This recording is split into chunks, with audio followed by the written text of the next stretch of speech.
Good morning আমার প্রিয় বন্ধুরা, তোমরা সবাই কেমন আছো? আশা করি সবাই ভালো আছো, সুস্থ আছো। তোমাদের আশীর্বাদ ও ভালোবাসায় আমরাও সবাই ভালো আছি, সুস্থ আছি। দেখো, ঘুম থেকে উঠেছি অনেকক্ষণ আগে, এখন বাজে সকাল 5টা, কিন্তু উঠেছি অনেকক্ষণ, ভোরে ভোরে উঠেছি। উঠোন ঝাড় দেওয়া, ছোঁচ দেওয়া হয়ে গিয়েছে। আমি যে ঘরে থাকি সেই ঘরের ঝাড় দেওয়া হয়ে গিয়েছে, বাসন বার করে কলপারে ভিজিয়ে দিয়েছি, ওকে জায়গাটা নিকানো হয়ে গিয়েছে। দিয়ে দেখো রান্নাঘরে এসেছি, রান্নাঘরে এসে দেখো উনুনের ছাইটা ফেলে নিলাম, দিয়ে ঝাড় দিয়ে নিচ্ছি। এবার উনুনটাকে নিকিয়ে নেব। কেন বলো তো, এত তাড়াতাড়ি উঠেছি আজ, খুব তাড়াতাড়ি সব কাজকর্ম সেরে রান্না খাওয়া করে বিকেলবেলা যাব বাপের বাড়িতে।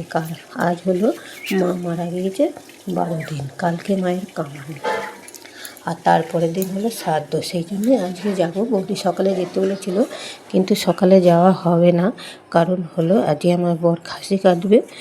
সেই জন্য বললো খাসি কাটবো, একটু মাংসটা রান্না করে থুয়ে যাও, খাওয়া দাওয়া করে তারপরে যাব। সেই কারণে রান্নাবান্না করে খাওয়া দাওয়া করে যাব। আর কি বলো তো, ঠিক মতো তোমাদেরকে ভিডিও পোস্ট করা হচ্ছে না, কারণ সেই মন মানসিকতা আমার নেই। সত্যি বলতে আমার মনটা খুবই খারাপ হচ্ছে, মায়ের জন্য মন খারাপ আছে, সেই জন্য ভিডিও শ্যুট করতে পারছি না। আবার ভিডিও করতে মন নেই, আবার লাইভও করছি না, সবই বন্ধ। আমার রিচ কমে যাচ্ছে, ভিউজ কমে যাচ্ছে, অনেক কী করবো, কিন্তু কিছু তো করার নেই। আমার সেই মনটাই নেই যে ভিডিও করব। যাই হোক, এটা একটু পোস্ট মানে ভিডিও শ্যুট করা ছিল, তাই ভাবলাম একটু ভয়েসটা দিয়ে ছাড়ি, তাই একটু ভয়েসটা দিতে বসেছি। আজকে হলো কী বার বলো তো, মঙ্গলবার। বাপের বাড়িতেই আছে, এখনও আমি যাইনি। কাল বুধবার, কালকে বাপের বাড়ি যাব, কাল বাড়ি যাব। পরশু থেকে আমি আবার ভিডিও লাইভ সবই করব, আবার নিয়মিত তোমরা আমার ভিডিও পেয়ে যাবে। যাই হোক, দেখো ছাইটা ফেলে দিলাম, বাসনটা ওখানে রাখলাম, এখন বাসন মাজা হয়নি। দিয়ে দাঁতটা মেজে নিলাম, দাঁত মেজে নিয়েছি। দিয়ে দেখো ঝাড় দিয়েছি, রান্নাঘর একটু বারণটা হয়ে গেছিলো, সেই জন্য বারণটা ধুয়ে নিলাম। এবার বাসন কটা মেজে নেব। আর কিছু জামা কাপড় ভিজিয়েছি, মানে ভিজাইনি, ভিজাবো, দিয়ে কাচাকুচিটাও করে নেব। বললাম না, মাংস কেটেছে, সেই সব মাংস জামা কাপড় আছে, সেগুলো কাচবো। খাসির মাংস না, এখনও মাংস কাটেনি, পোলট্রির মাংস ধরো কাটে প্রতিদিন, সেই জামা কাপড় কিছু আছে, সেগুলো কাচবো। আবার যেটা খাসি কাটবে তারও জামা কাপড়গুলো ধরো রক্ত মাখা হবে, সেগুলো বেলায় কেচে দেবো। দিয়ে তারপরে যাব বাপের বাড়ি। যাই হোক, দিয়ে দেখো বাসন কটা মেজে ধুয়ে নিচ্ছি, তারপরে কাচাকুচি করে স্নান করে ঠাকুর পুজো দেবো, তারপরে একটু কিছু খেয়ে নেবো, দিয়ে তারপরে রান্না চাপাবো।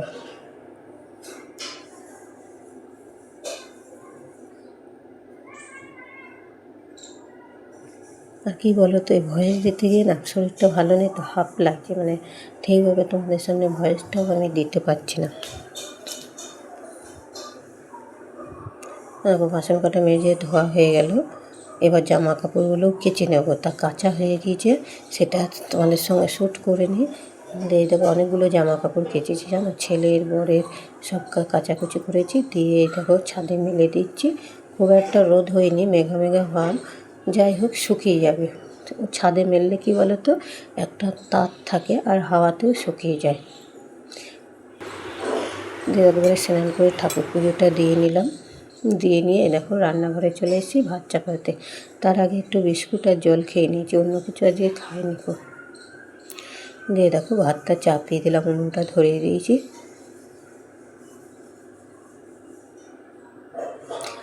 আর বেশি কিছু রান্না করব না, বেগুন ভাজা আর মাংস।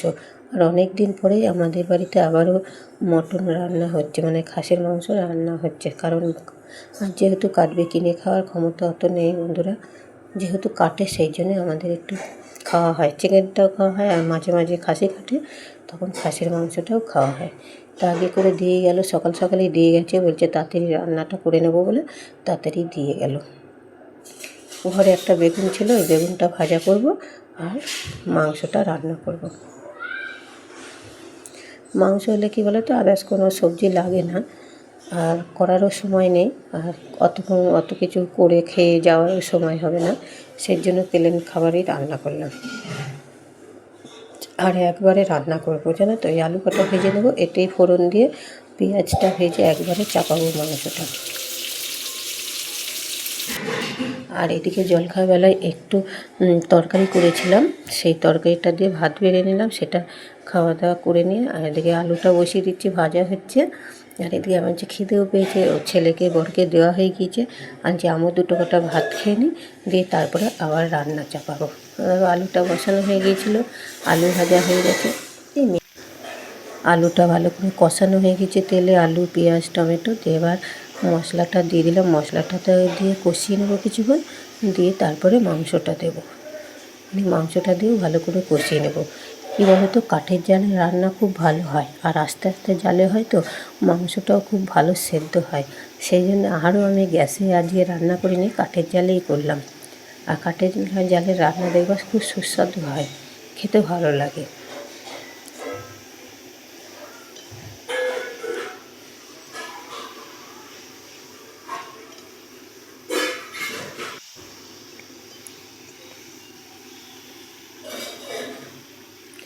ভালো করে কষিয়ে তারপরে জলটা দিয়ে দেবো। জল দিয়ে ফুটিয়ে দেখো প্রায় ফুটে মাংস হয়ে গিয়েছে, আগুনও কমে গিয়েছে, মাংসটাও হয়ে গিয়েছে, জানো তো।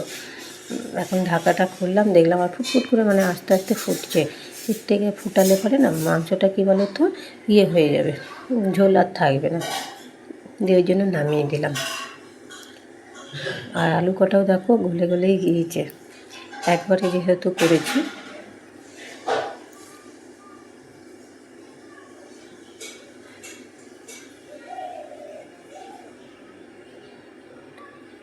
একটু গরম মশলা দিয়ে মাংসটা নামিয়ে নিলাম, দিয়ে তারপরে দেখো বাসন কোসন মেজে ধুয়ে খাওয়া দাওয়া করবো বলে ভাত বেড়ে নিয়েছি। তা তিনজনাই একসঙ্গে বসে পড়েছি আজকে বন্ধুরা। আর একটু দই ছিল কাল আগের, সেই দই দেখানো হয়নি, সেই দইটা আছে, সেই দইটা দিয়েও খেয়ে নেবো ভাতের সঙ্গে আর কি দইটুকুনি। বাড়িতে সবাই আছে, অনেক লোক, জানো তো ওই বাপের বাড়িতে, যে জন্য ভয়েসটা দিচ্ছে একটু শব্দ হচ্ছে নানা রকম। আর এখানে কাজের লোক আছে, সেই বাসনগুলো মাজছে তো একটু শব্দ হচ্ছে, তোমরা একটু মানিয়ে নিও প্লিজ। আর এই দেখো খাওয়া দাওয়া করতে বসেছি, দিয়ে দেখো তার যে বাপের বাড়িও চলে এসেছি। এটা হলো তার পরের দিনকে কামানের দিন, তাই দেখো ঘাটে এসেছিলাম কামাতে, সেটা ভালো দেখায়নি, মানে শ্যুট করতেও খারাপ লাগছিলো। আর এটা শ্রাদ্ধ দিন, ওদিকে শ্রাদ্ধ হচ্ছে, এদিকে গীতা পাঠ হচ্ছে। গীতা পাঠ হয়ে যাওয়ার পরে আবার সন্ধ্যেবেলায় একটু হরিনাম দেওয়া হয়েছিল। তা বন্ধুরা ভিডিওটা বেশি বড় করলাম না, এখানেই শেষ করলাম। সবাই আমার পাশে থেকো, সাপোর্ট করো। আবার আসবো পরবর্তী ভিডিও নিয়ে, ততক্ষণের জন্য সবাই ভালো থেকো, সুস্থ থেকো, টাটা বাই বাই। তাই দেখো এখানটা রাতে হরিনাম হচ্ছে, জানো তো। তা বাই, সব এখনকার মতো এখানেই শেষ করলাম তাহলে।